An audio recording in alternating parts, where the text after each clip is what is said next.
white teacup and 2 bottled waters. Hey, inshallah.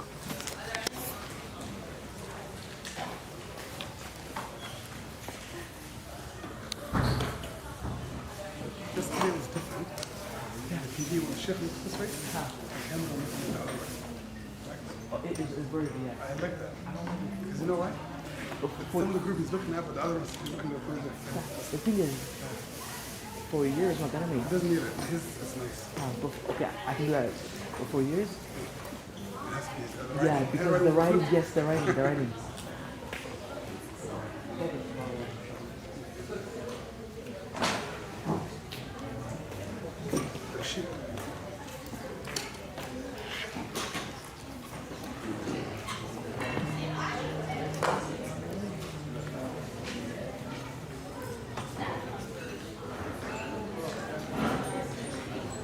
بسم الله الرحمن الرحيم الحمد لله رب العالمين.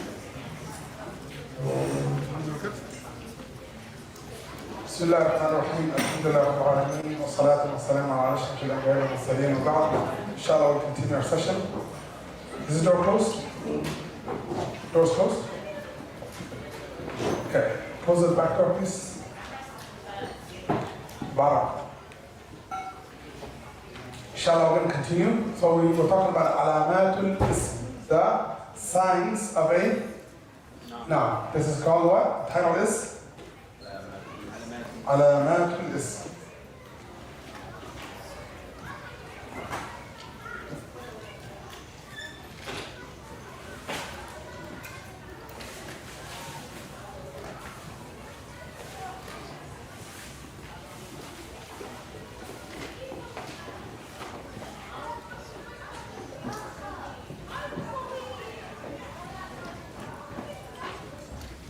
Signs of a noun in the Arabic language. And we took the first sign and we said it's called?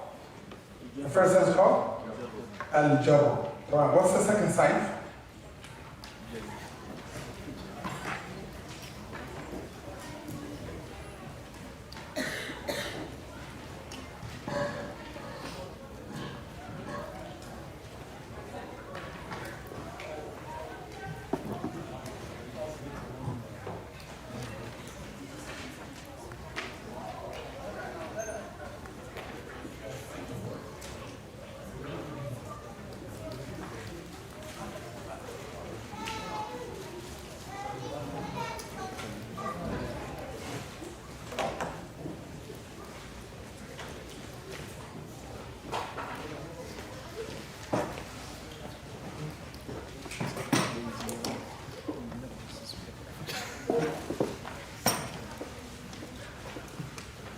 دخول حروف الجر.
think that's clear.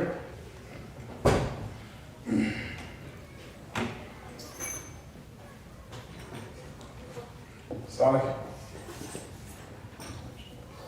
Hello.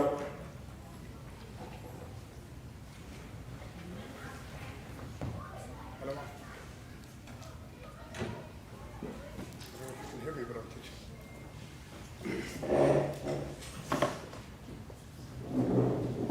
That was my Shaykh, so I think I'm gets priority. تمام. دخول حروف الجر. تمام. دخول حروف الجر. It's a lot of Arabic. تمام. Good things we know at least one thing up here, right? What do we know? Al-Jar. It's important. That's why we couldn't say kasra. تمام. دخول حروف الجر.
For the letters that do jar,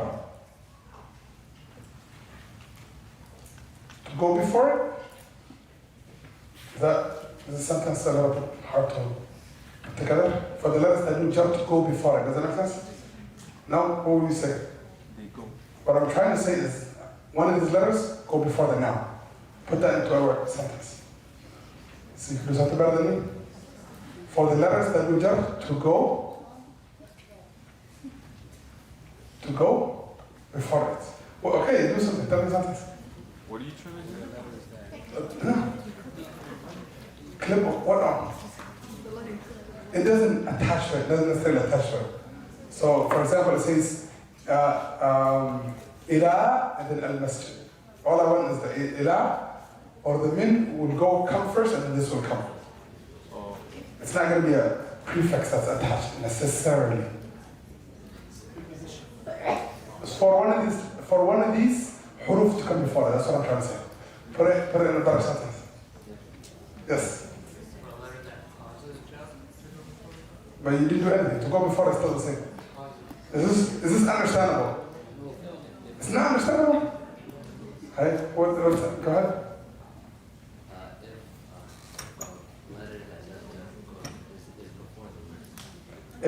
Okay, for the letters, if the letters that do jar go before it, that's better? Go before it? No, this. Okay, let's stick with this. You guys get the point. Yes. Okay, put a comma. Two out, and then comma. And then go before it.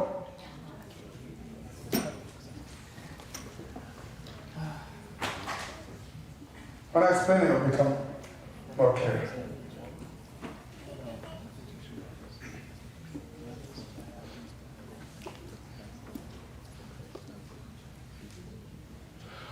Okay. So this one is saying دخول حروف الجر. دخول in Arabic literally means to enter. دخل الغرفة, دخل البيت, دخل المسجد, to enter. تمام? دخول is the act of entering. تمام? So for any of these letters to come before the word. Okay? If any of these huruf, letters, when we say letters here, we don't mean alif ba'ta, we mean huruf. تمام? For any of these huruf to come before the word. Meaning, if you ever see any of these ala, or min, or fi, or ila, or an, or bi, or li, then you know automatically that the word that's right after them is a noun. This is literally a big fat sign saying, hey, look over here, I'm a noun. Tamam? So if any of these, there's more of them, but these are the most common. If you know any other common ones, I can write down too. But these are some of the most used and most common. They occur a lot in the Quran and Hadith in Arabic language. You can't have a sentence, rarely, without them. Tamam? So, dukhul, to enter, huruf al-jar, the letters of jar, the jar doers, we call it the jar doers, to go into, in front of the word. Tamam? So anytime any of these go before a word, you automatically know that. It's okay. What do these huruf mean? Most common, they have multiple meanings, but some of the most common meanings is, min is used for like, from. Like, ana min America, I'm from America, okay? Ila is used for, most commonly, to. Tamam? An is sometimes, most times, same thing, from to. From the narration of Abu Hurairah, you will hear. An Abi Hurairah, and so on. So from, ala means on, fi means in, bi means by or in or a lot of things, okay? And li means for, like ownership. Liman had a book. Who's this book for? Huwa li, it's for me, it's mine, okay? It's like for / ownership. So for that, so it's ownership. Tamam? Lillahi mulku samawati. To Allah. It could also mean to Allah or for Allah belongs the kingdom of the heavens and the earth. Tamam? So this is the general meaning. Anytime you see any of these huruf, you will by default know that the word that came after it is nothing but a noun. Is that clear? Come on. Let's do some examples.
Yes. مثل من البيت.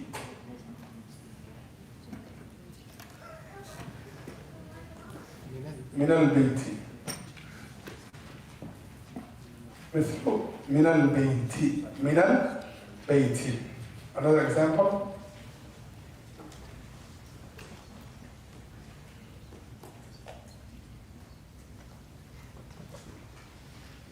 إلى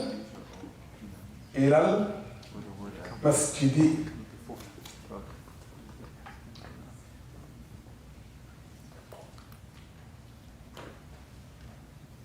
إلى المسجد.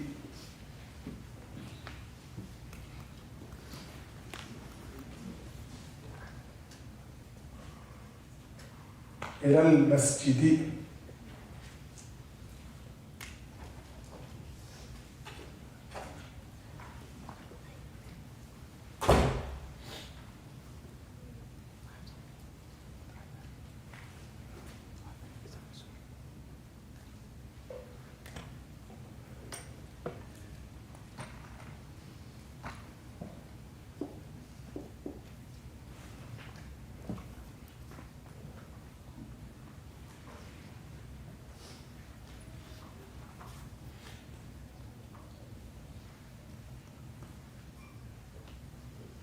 What's a common word you guys know?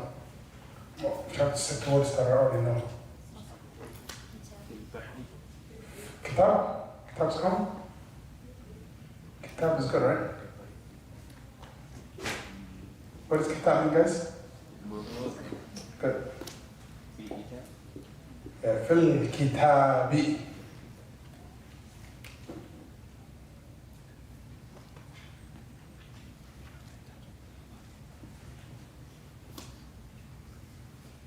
Fil kitabi. Is it clear?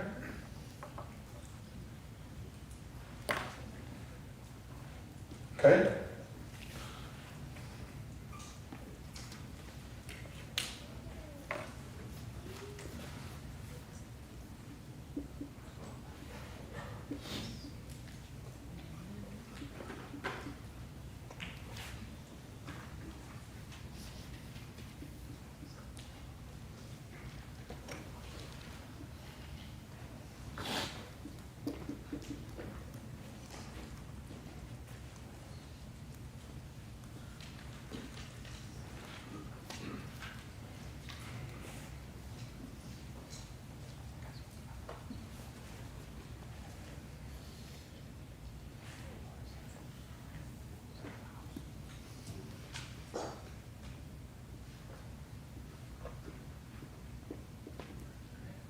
In the book.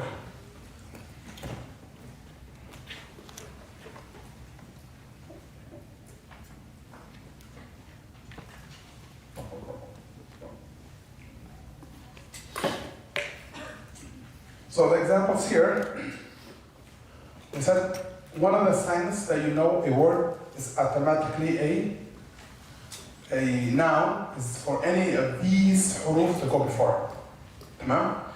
One of them is min, ila, an, ala, fi, or al-bi, bi by itself, or li by itself, tamam? Connected to the word. Each one of the first 5, they're stand alone. They're by themselves, they're a word by themselves, then the space, and then the noun will be written.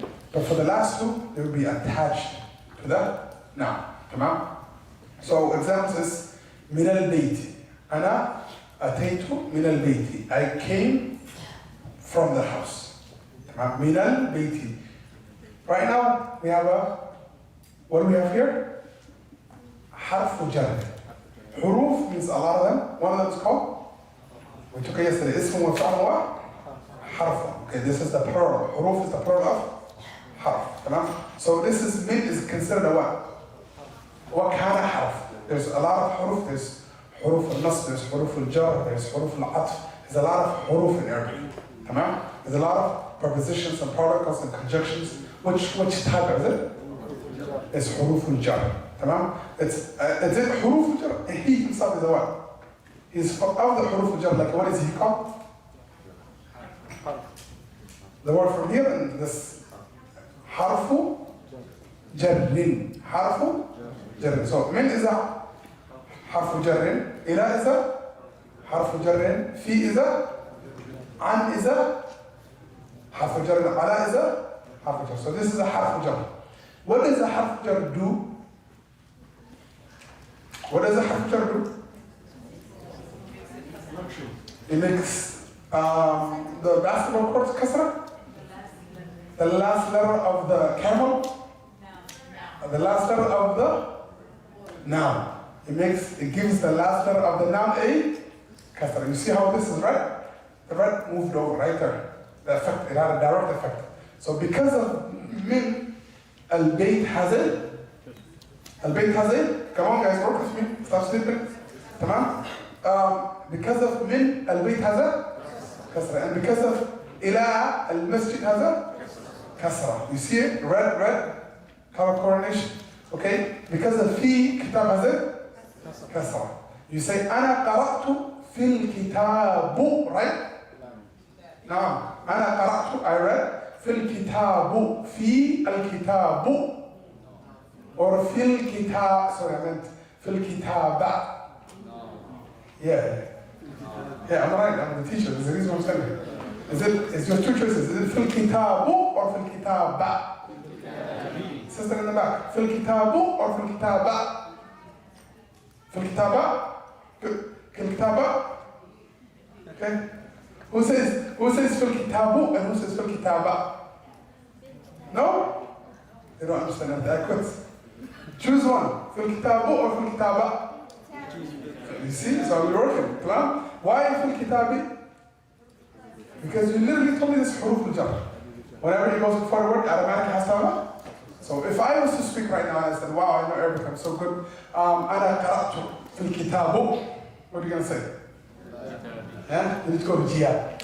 صح? You need to go to Arabic class. صح? Okay. أنا قرأت في الكتابة. Is that okay? Why? It's okay. But what's the difference? No.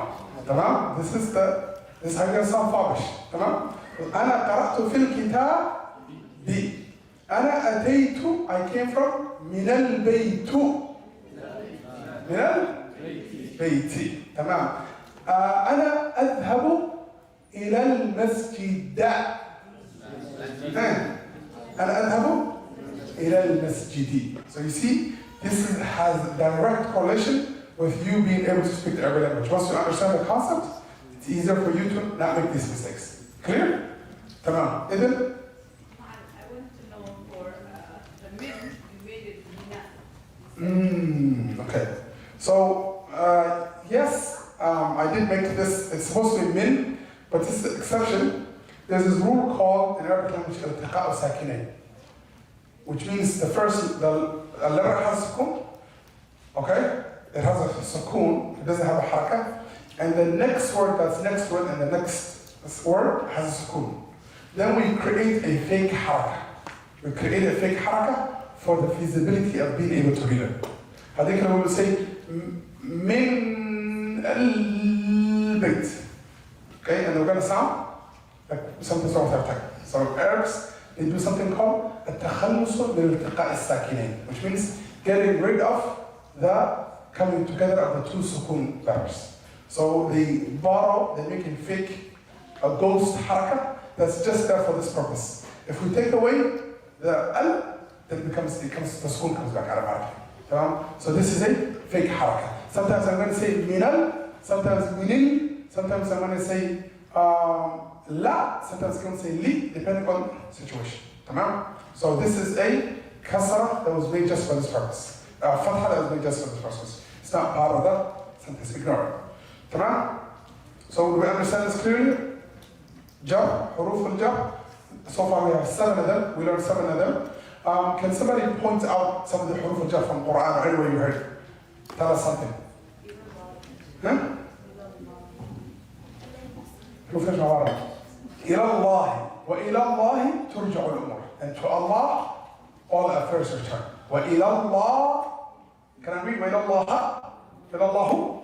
وإلى الله. He. Why? He specifically. Why a kasra? Because of ilah, the noun that comes after. Why now? Okay, what about the fi'l that comes after ilah? Good question. What about that? We understand what ilah and huruf al-jar do to a noun. What do they do to the verb? This is important because I don't want you to leave half sandwich, okay? So in the full sandwich. What happens to the verb that comes after huruf al-jar? I'm going to give you $20. Right now, Zell, tell me what happens. Can I tell me nothing? You gotta tell me something. If you tell me what happens to the verb, what happens? Okay, anytime huruf al-jar come before a noun, the noun will automatically have a kasra. What about when they come before a verb? They're gonna get a fatha. That's one option. Okay. Anybody else? Any other bets?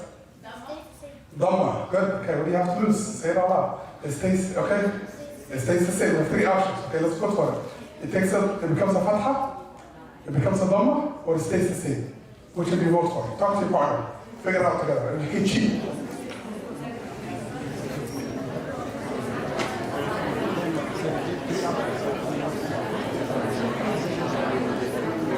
It's over.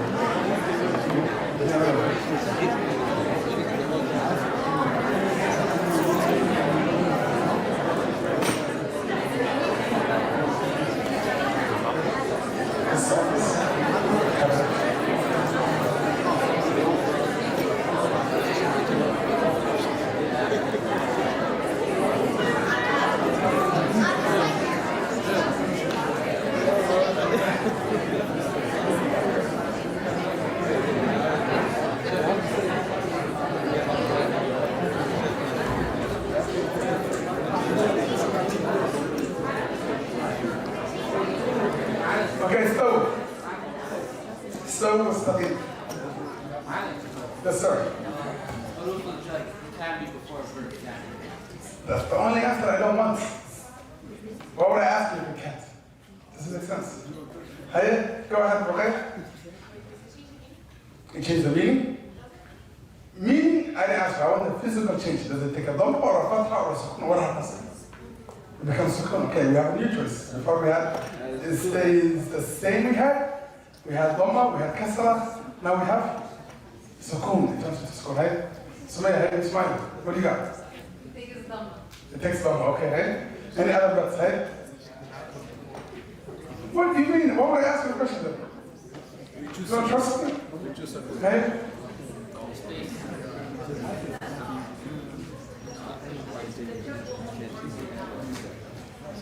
And why would I ask you a question?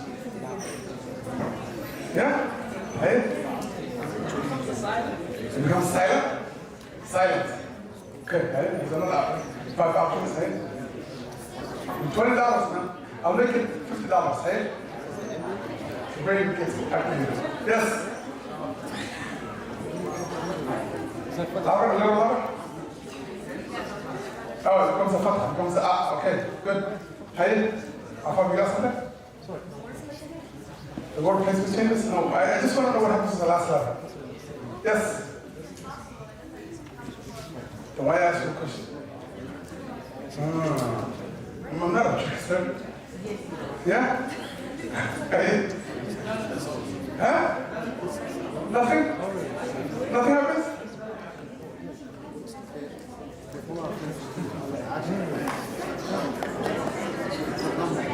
Before it came, it was a dhamma? Oh, it turns into a dhamma. The verb will take a dhamma? Because it's ending the action that you Can I hear you? I'm a settle. action that you No, I'm talking about when this one on purpose is preceded by a object. We're talking about when the verb is beautiful jump, precede a noun, you know that at an it's not the it, you don't have the customer. What happens when you precede a verb? Like qala, dhahab, or yajlis. Okay? The question is, we learned, for example, هاتف من cell phone, okay, هاتف or phone. من هاتف إلى هاتف لهاتف. As soon as it has a حرف جر before it, the noun will become a kasra. على الطاولة, على الصبورة, okay, بالقلم, and so on, okay.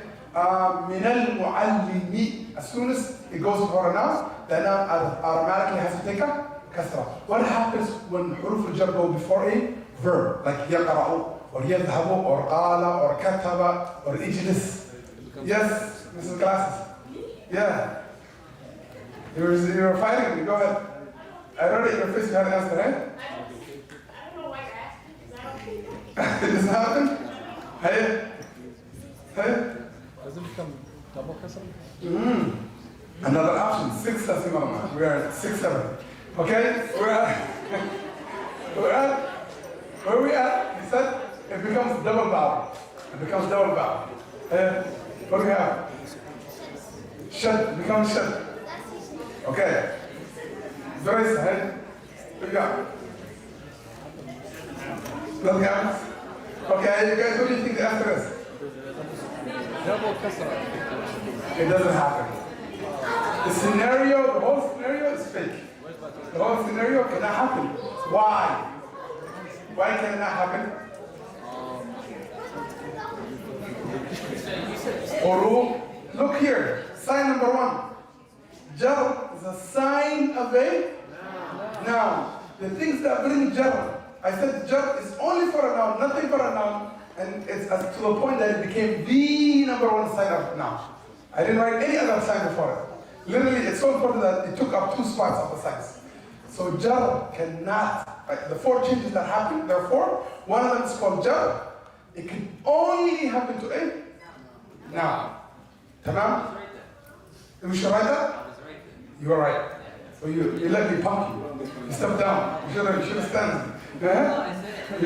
Was the rule number 1 was don't trust the ma'alim. Yeah? Do not trust him. Tamam, you are absolutely right. Tamam, come give you $20. Tamam. So jar. 50? خلاص تمام 50. Could be 50. Okay. I'm taking from his dad a lot. Okay, حروف الجر. So the reason why حروف الجر is so such a sign for the noun that it only goes into the noun. تمام? So حروف الجر, the حروف that bring about jar, can they go into anything but a noun? No. Okay, explain to your partner why حروف الجر can never go before anything except a noun. Go ahead.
Question. In the back, go ahead. So, what if there's a ilah before a noun and it doesn't end in a kasra?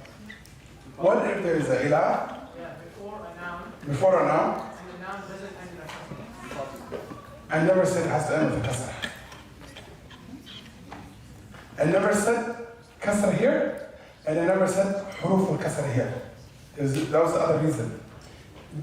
Kasra is one of the signs that show you the word has a kasra.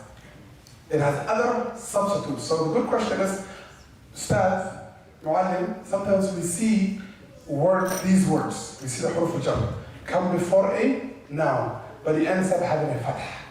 صح? How is that possible? I see it in the Quran, you're a liar, man, I want my money back. Your road did not work. Tamam? This is fake news. Tamam? No. I said al-jar and I said huruf al-jar.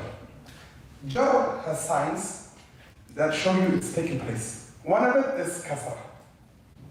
There's another one that substitutes for it when it's not there. There's another one that substitutes for it when it's not there.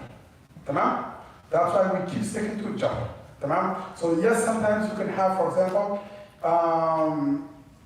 ila Ahmada, ila Ibrahima. Allah says in the Quran. وإلى مدين give me a prophet على إبراهيم وإسماعيل وإسحاق على isn't it حروف الجر? Ibrahim is supposed to be a noun, it's supposed to have a kasra. There is sometimes some specific words that cannot take a kasra, so they get a substitute. The substitute will be one of two types. We don't need to know it now, but I'll just say it. One of them is a ya, and one of them is a fatah. The total opposite. And also, sometimes the kasra will substitute for a fatha. We're going to say a word physically has a kasra, but it actually is a fatha. In this scenario, it's like that. We're going to say Ibrahim physically has a fatha, but we're going to say no, it's fake. It's covered over, it's really a kasra. And one of the scenarios that it happens is when the word is non-Arabic. When the name is non-Arabic, it cannot take a kasra. Not only jar is a sign for a noun, but it also shows you how Arabic a word is. How much Arabic it is. If you can take a kasra, that means it's fully Arabic. But all the prophets, there's 25 prophets mentioned in the Quran, only 4 of them are Arabs. The rest are not Arabs. Only 4. Guess who they are? Muhammad, that's the obvious one. Okay, good. Ibrahim, no. Even though he's his grandfather. Ibrahim, Shu'aib, good. Shu'aib, Ismail, no. He's the direct son of Ibrahim. Ibrahim is from Babylon. He's Babylonian, okay? Yunus, I think also from Iraq, is not. And it's not by country, by the way, it's by ethnicity. All of the prophets, starting from Yaqub, started becoming Bani Israel. Started from Yaqub. Israel is Yaqub. When you hear the children of Israel, Israel is the nickname of Yaqub alayhi salam. The angel came to him and said, from now on your name is Israel. And Israel, Mikael, this is all these names in Hebrew. Il means Allah in their language. Just like we say Abdullah, Abdurrahman, for in Hebrew, Il is the name of Allah. Isa. So, no. There are four, Saleh. We got Shaykh, we got Saleh, we got Muhammad, and Hud. Hud. The first Arab nation that ever existed is Hud. Hud is the prophet, but the people are called Ad. And Ad were not a normal people. Tamam? Allah said about them, Alam tara kayfa fa'ala rabbuka bi'ad. And if you ever see in the Quran Alam tara, that means wow. This is Allah doesn't use Alam tara except a time where it's like Alam tara kayfa, something significant and a great punishment and anger took place. Tamam? Alam tara kayfa fa'ala rabbuka bi'ashab al-fil. Alam tara kayfa fa'ala rabbuka bi'ad. In order to show us who they are, like Allah saying, did you see how your Lord dealt with and handled the people of Ad? In order to tell you, like, it wouldn't have been significance if they're nobodies. So Allah wanted to tell us who they are. إِرَمَ ذَاتِ الْعِمَادِ. The ones that had the lofty pillars there, for this would have been probably their shoe size, the soul. Their shoes would be this size probably. إِرَمَ الَّتِي لم يخلق مثلها في البلاد. The one that the like of it was never created on the face of the earth. They were humongous. And they were extremely powerful. They said, when the Hud told them, fear the punishment of Allah, day of judgment and so on, they said, Man ashaddu minna. Are you crazy? Who is this Lord you're talking about? Who is more powerful than us? And Allah said about them, وَإِذَا بَطَشْتُمْ بَطَشْتُمْ جَبَّارِينَ. And when you guys go into a war, you go to war, one of the things he was lecturing about, telling to start this, whenever you fight a group of people, you annihilate them. You erase them from the face of the earth. بَطَشْتُمْ جَبَّارِينَ. They leave nothing. Tamam? And Allah said, after he destroyed them, فَهَلْ تَرَى لَهُمْ مِنْ بَاقِيَةٍ. Do you see any trace left of them? Tamam? So this is the first nation, who Allah said, whoever believed, and the rest were destroyed. They were Qawm of Ad. The next generation was, which was the middle version of them, Thamud. The people of Thamud, when the Prophet that was sent to them was Saleh. They were also very powerful and very rich. And then they were also destroyed. And then Shu'aib. Shu'aib was also a Arab prophet. And the last one is Muhammad. Every other one of them is either other nations or Bani Israel. And majority of them is Bani Israel. That's why in the Quran, only these four are the ones that take kasra. They're the only ones you can see that take kasra. Except two. There's two more that take kasra. Two more prophets. They take kasra even though they're non-Arab names. Nuh and Lot. Prophet Lot and Prophet Nuh. What do they have in common? The two names. 3 letters and the middle letter has sukun. The middle letter has sukun. So in Arabic, if a word has as a noun has 3 letters and the middle letter has sukun, it can take kasra. It's an exception from the rule. Are they Arabs? No, but it's an exception from the rule. So coming back from that historical lesson, if you find a noun that huruf al-jar went before it and it still did not take a kasra, it took a kasra, but in another versions that we did not learn yet. It did not take kasra, but it took a jar in other versions that we did not get to yet. Is that clear? Tamam. Okay. So I want you to explain to your partner alamat al-ism, al-jar, and huruf al-jar. In a very scientific way. Go ahead. Great teacher.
So far, the easiest thing I understand is that when a word has a kasra, it is automatically a noun.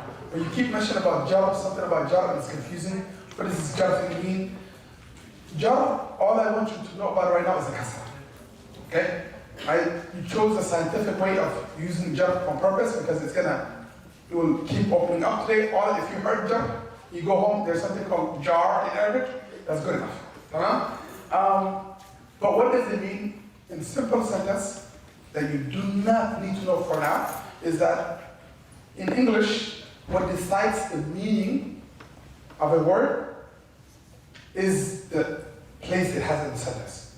Okay? Is it the first word? Is it the second word? Or is it the third word in the sentence? Example, I played basketball.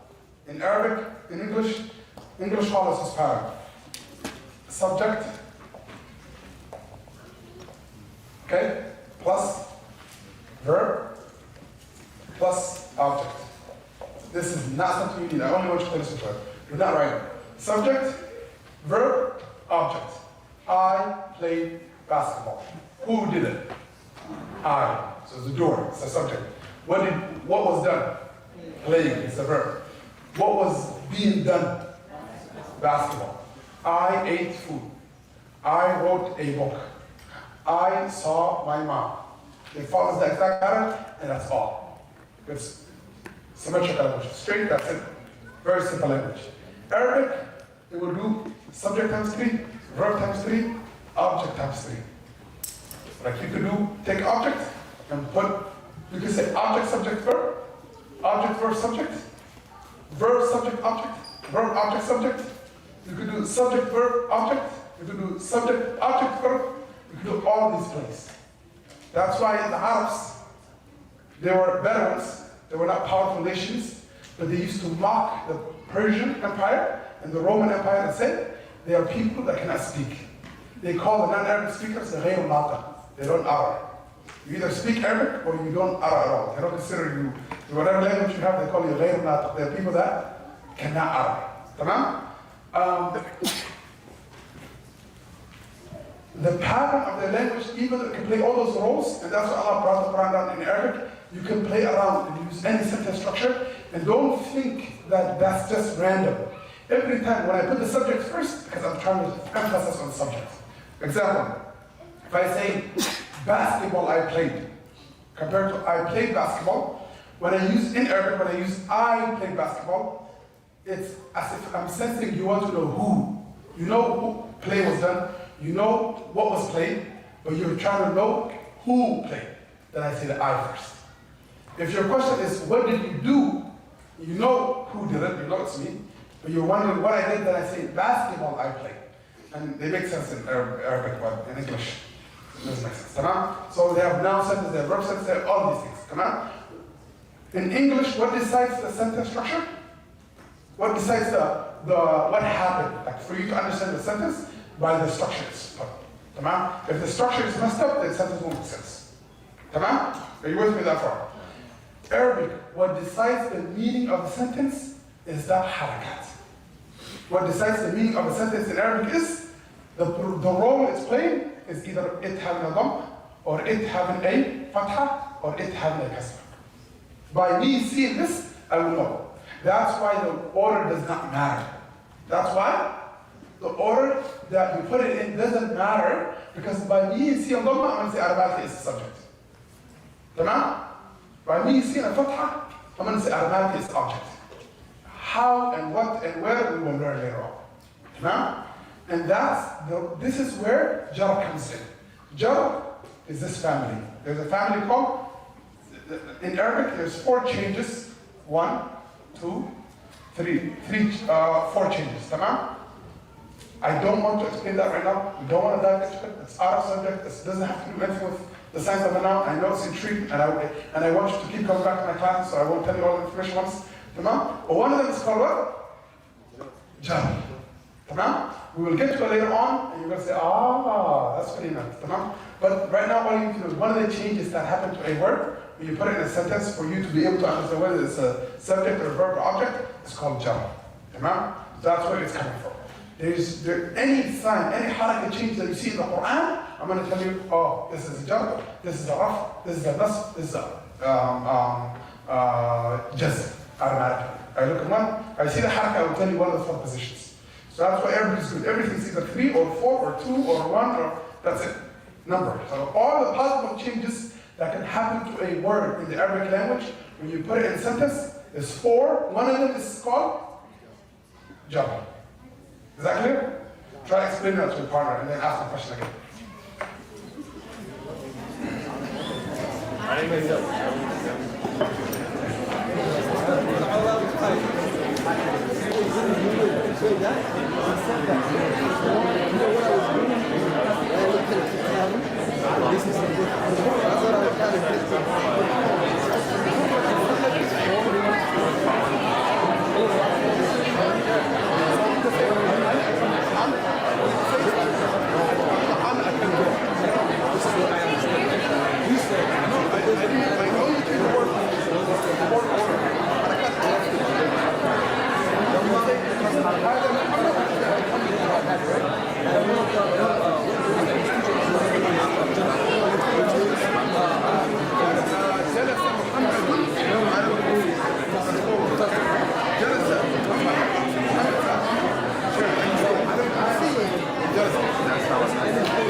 sign of alamat al-ism. This is a title you already had. You don't have to write it down again. Okay? You already have the title on your paper. You wrote it down because it got erased. Alamat al-ism. Number 3 is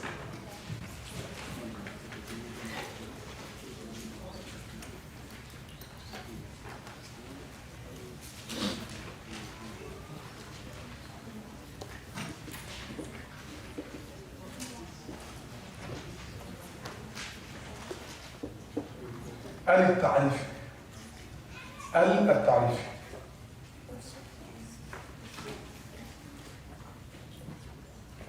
This is literally al. That's it. Okay. The al.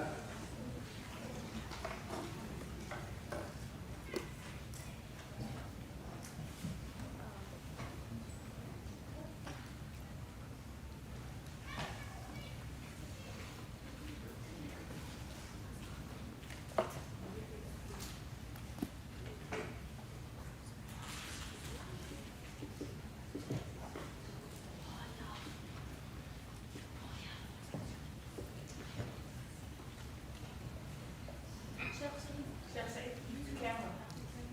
It's not, Hey, what's wrong with the camera? it's not pointing to what to Yeah. Thank you.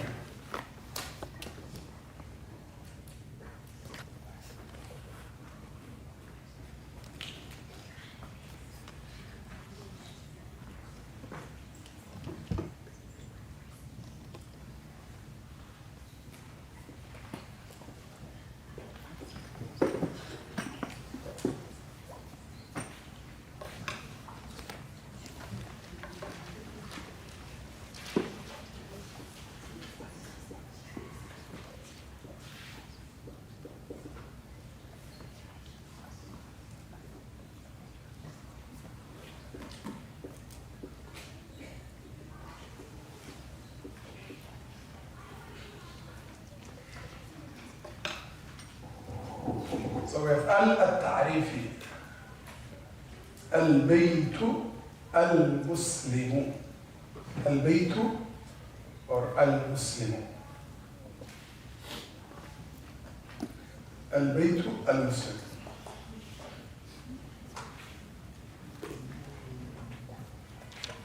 So you have target for this?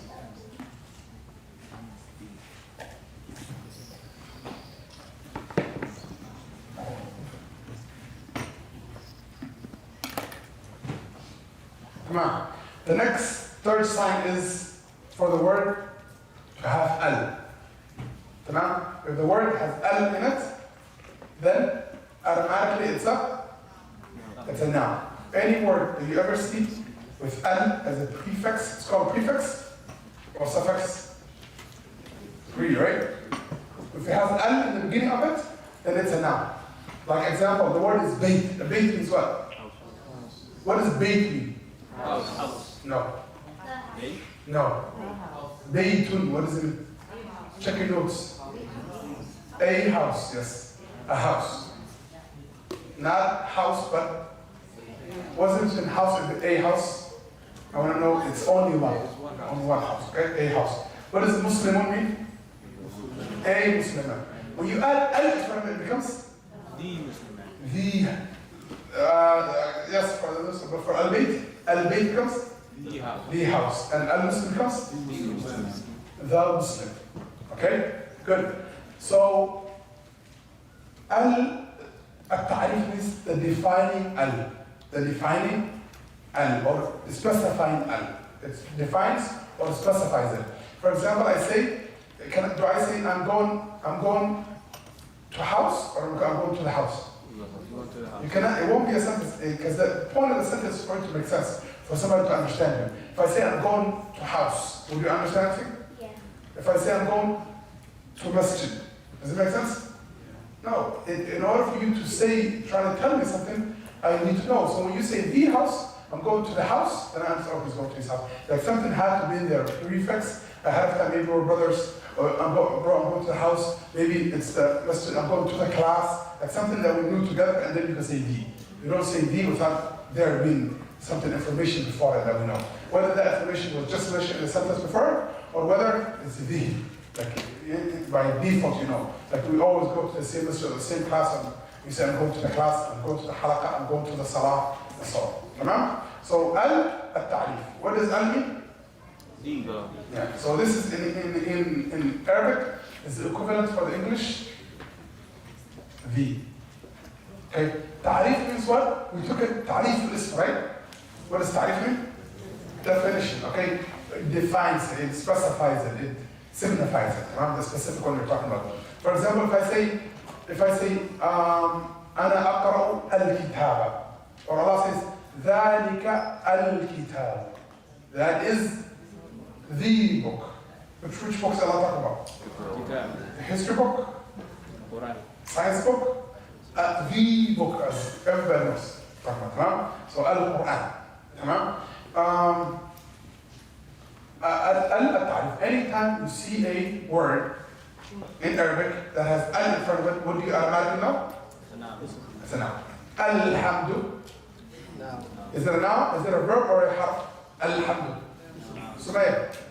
Alhamdu. Is it a verb or is it a harf? It's a noun. How do you know it's a noun? The word hamd is a noun. How do you know? It has al. Lillahi. Now let me break down lillahi. Li and then Allah.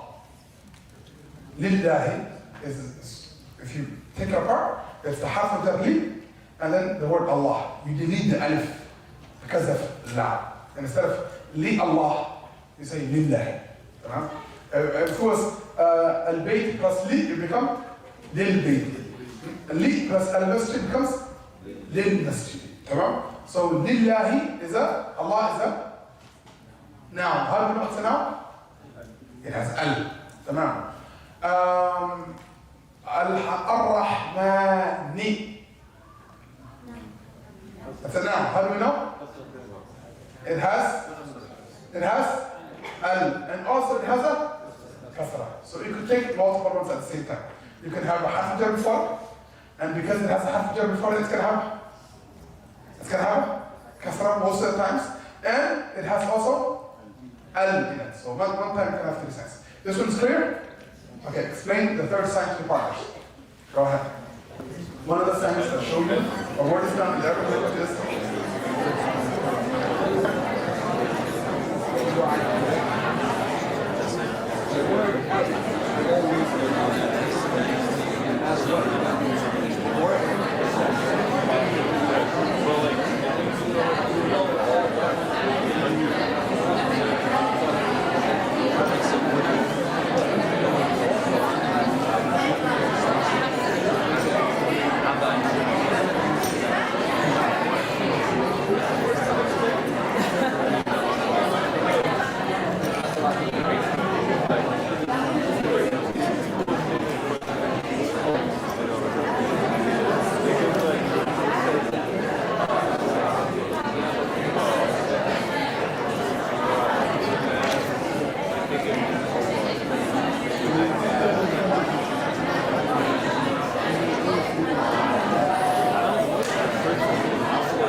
the third sign.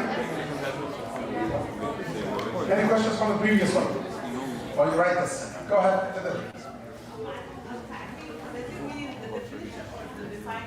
The defining al. The defining al. Okay?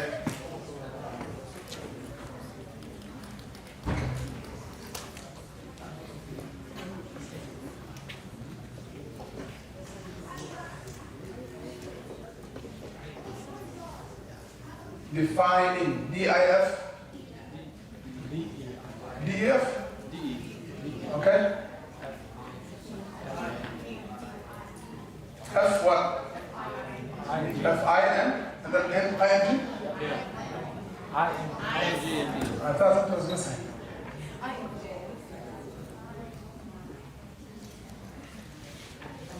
Defining Al.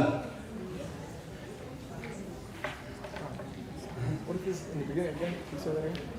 The beginning of the word, Alhamdulillah. In the beginning of a word? Al can only be in the beginning of a word. Oh. Yeah. The Al we're talking about, it goes into the word as a prefix. It cannot be in the middle of the word. Right? Yeah. Lillahi, there's two words. It's still in the beginning of the word. Because Li is a word by itself, and then Allah is a different word. You say Lil-Rahmani, you say Lil-Muslimi. There's Li is a word, it's a half, and then Al-Muslim is the other word. Does it just mean for Allah? Lillahi, to Allah, by Allah, like the belonging, it shows ownership. Lil shows ownership. Can either be 2 or 4? Can mean politics. But the most prominent one is ownership. Lillahi mulku samawat. To Allah belongs. To Allah.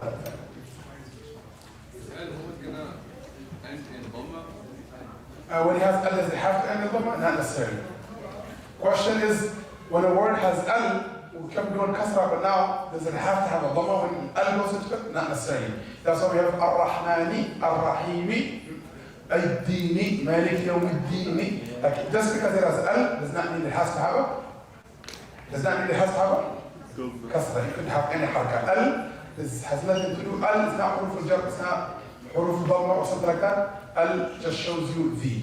Al is just like the, that's it. Okay? Yes? Is most of the words in Arabic nouns? Yes, good question. Are most of the words in the Arabic language out of the 3 types of kalima, are they most of them nouns? Yes. Like you can say 70% are going to be nouns, for example, and then 20% or 25% is going to be fi'l, and the rest will be huruf or source code. You can memorize them. But the amount of nouns and the amount of verbs, that's where the vocabulary is at. Yes?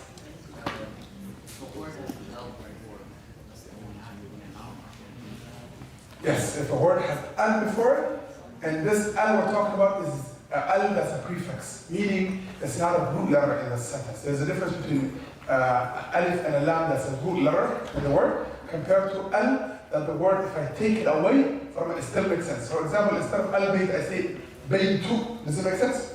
House. Okay, Muslim. Al-Muslim, I say Muslim instead of al-Muslim. Does it make sense? So that kind of al can only go to a noun. But can a verb in Arabic start with al? Yes. Can a harf start? Not necessarily a harf, but there's other words that can be a root letter, and those are not considered a sign of a noun. Like for example, the only one that's most common is al-qari'ah, is this al. Al-hamdu, is this al. Al-layl is this one. Al-hakum. Al-hakum is a verb. And the verb is al-ha-yulhi. Okay, al-ha-yulhi. So al-hakum is not a noun. Why? And you will see the physical difference in the Quran. When you look at al-qari'ah, it's going to look like this. When you look at al-hakum, it's not going to be an alif, it's going to be a hamza. This is how al-hakum is written.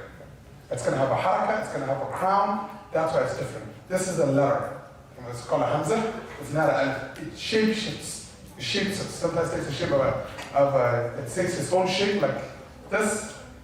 Okay, sometimes it takes the shape of an alif, sometimes it takes the shape of a wow, sometimes it takes the shape of a ya, and then there's a middle version like this. So it shapeshifts, but at the end of the day, it's a hamza. But alif, this one, it's called hamza to wasl. It only goes into al and other scenarios. It's not a letter. What if it has a long before it, then it's just like flip? Whether it's silent or not, like you can have multiple words connected, but when we're connected. So the question is, what if I put a waw here instead of al-bayt, I say wal baytu, or I can add a ba and say bil bayti, or bil muslimi, and so on. That does not matter. One of the things that Arabic grammar teaches you is how to separate, analyze the word and separate it to see how many words you see. Like some of you, I can say a word, and you say, oh, that's the word. And now some people are like, no, there's multiple words in this. Like yesterday when we were doing Fatah, you guys said, this is a harf and a is, like that. For you, as you learn more, you will be able to recognize It's not, even though you're saying it as one word, it's two words together. Like when I say lillahi, there's two words. There's li plus Allah. Tamam? So that's two words right there. So when you put one bayt, it doesn't matter. I'm going to say waw is a harf, al is a harf, and bayt is a noun. Tamam? Waw, what it does is a conjunction word. Tamam? And al is ta'rif, it does ta'rif. Each one is going to have its own role. That one will not affect our role. Tamam? Questions? Ladies, no questions? Good. Right? I do have two questions here for the topic of GIAD.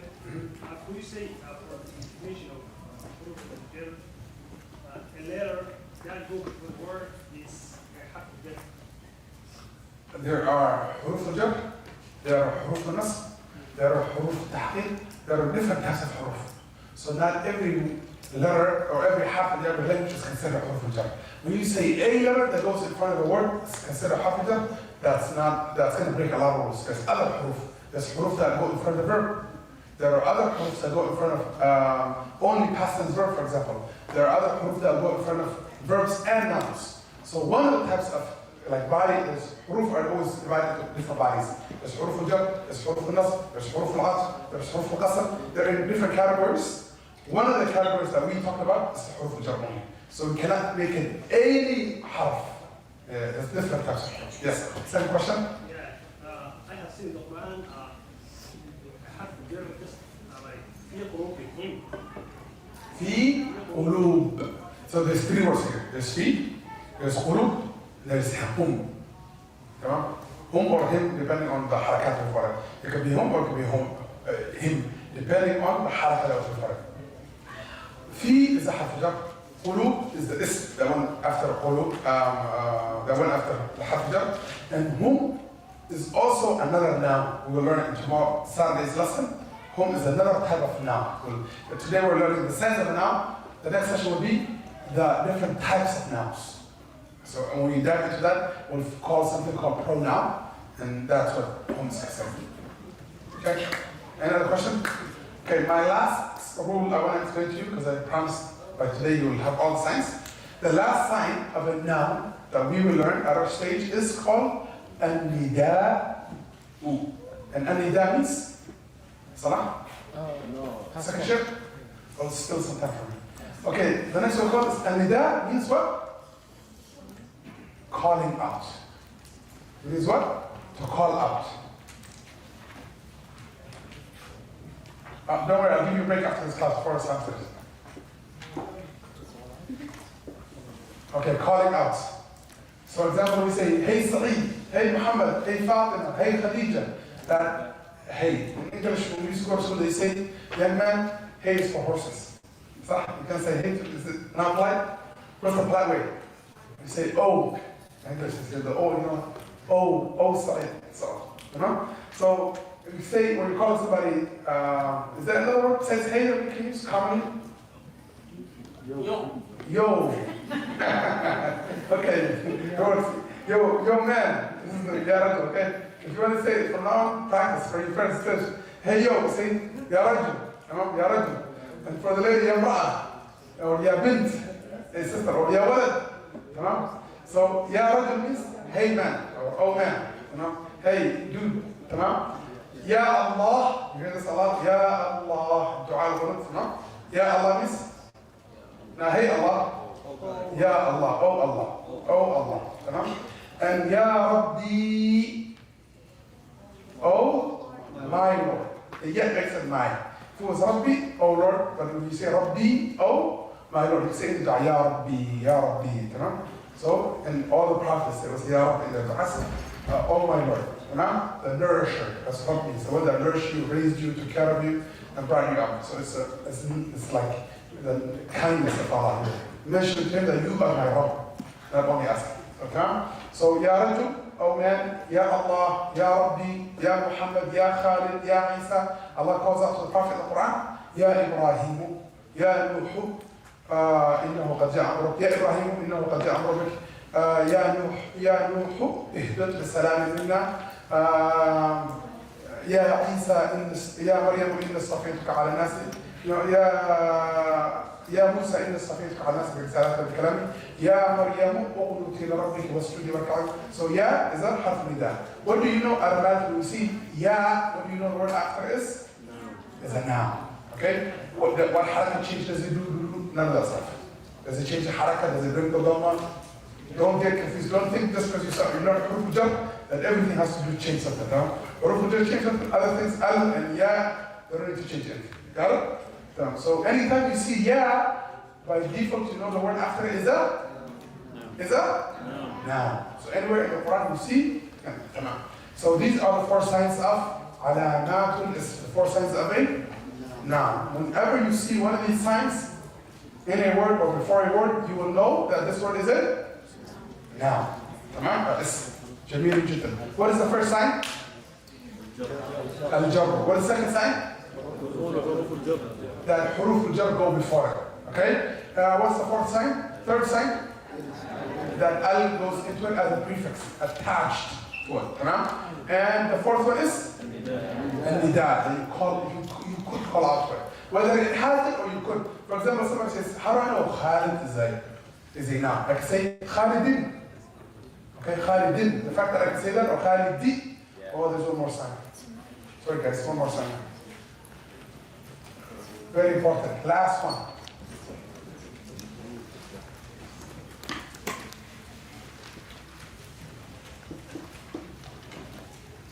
It should have been before both of these, but it doesn't matter the order. التنوين.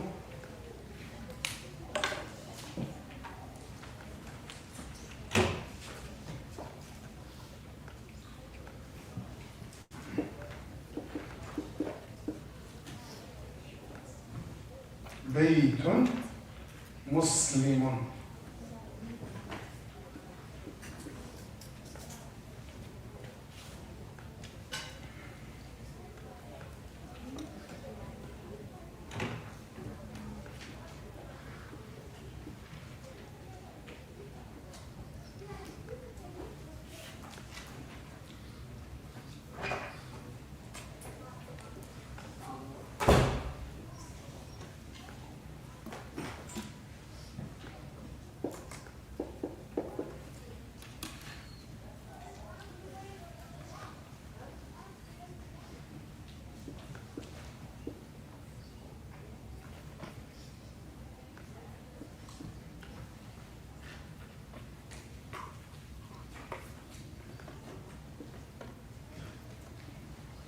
The last sign is called double vowel.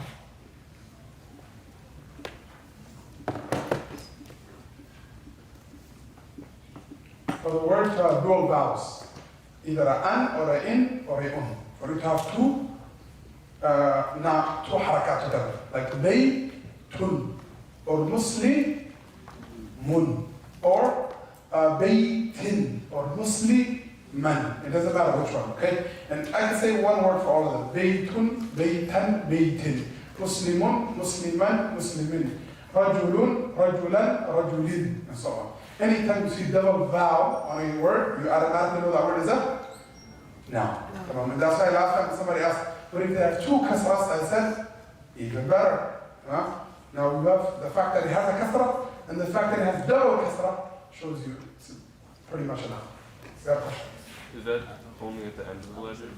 At the end of the word? Anytime we talk about haraka, it has to be at the last letter of the word. If it's ever not on the last letter of the word, then it doesn't matter. So tanween is like the first one. Anytime a word has 2 vowels on the last letter, then it's considered a noun. And it can only have on the last letter. It's impossible for a word to have 2 vowels on the first letter or the second letter or the middle letter. There's no way it can take a kasra or a fatha or a dhamma or a sukun in any other letter, but it can only have a tanween on the last letter. So if a word has tanween on the middle letter, then automatically we know it's up. If a word has tanween, double vowels, in the middle letter, then we automatically know that it is a ism, right? Ladies don't get it. The ladies are not getting it. They give me extras.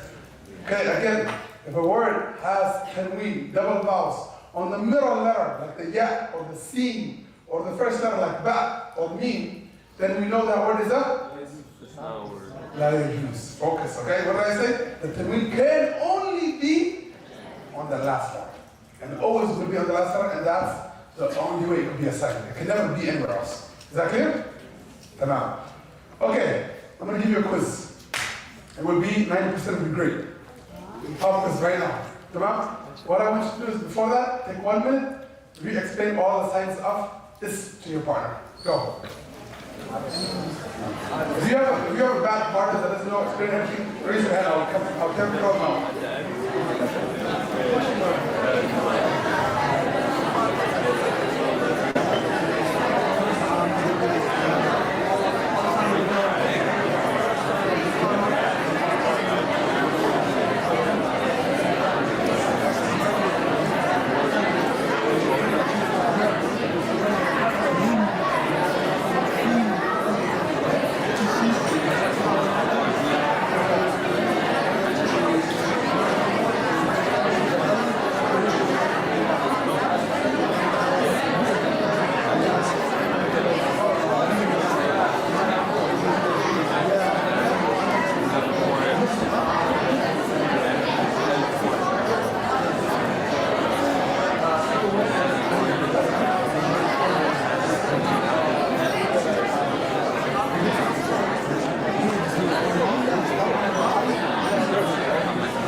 Hands up. I want you guys to get your phone out, turn to Surah Al-Fatiha, and I want you to find how many nouns are in Surah Al-Fatiha. Work in pairs of 2. We'll see who gets it, what team gets it done first. Pairs 2 or 3 or 4, whatever you want. Go. Surah Al-Fatiha.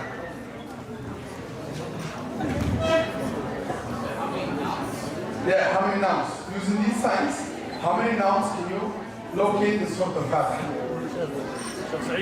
Yes. The Bismillah. Say that again? Including the Bismillah. Including the Bismillah ar-Rahman ar-Rahim.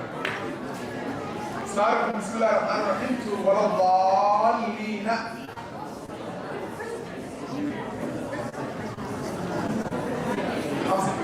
With the self-worship.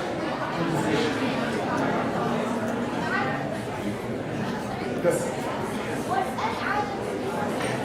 You ask your partner. Ahmed, station.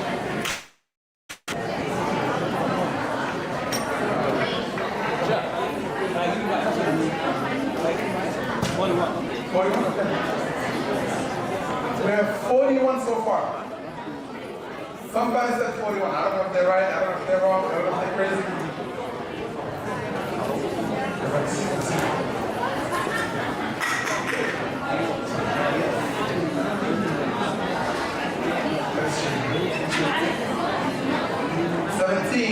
Somebody said 17. We got more.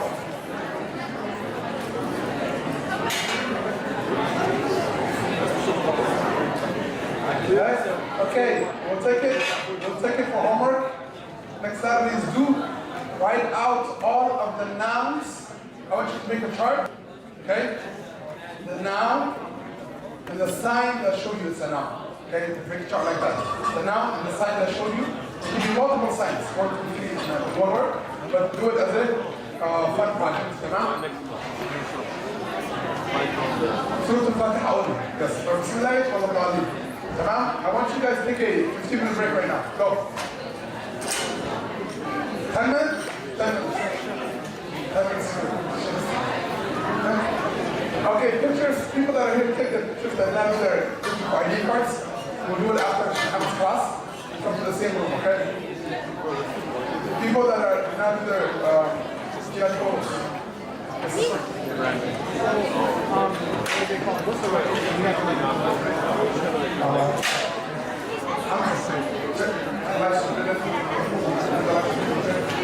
Yeah, every time we do that, it's going to be an hour. Every time. So,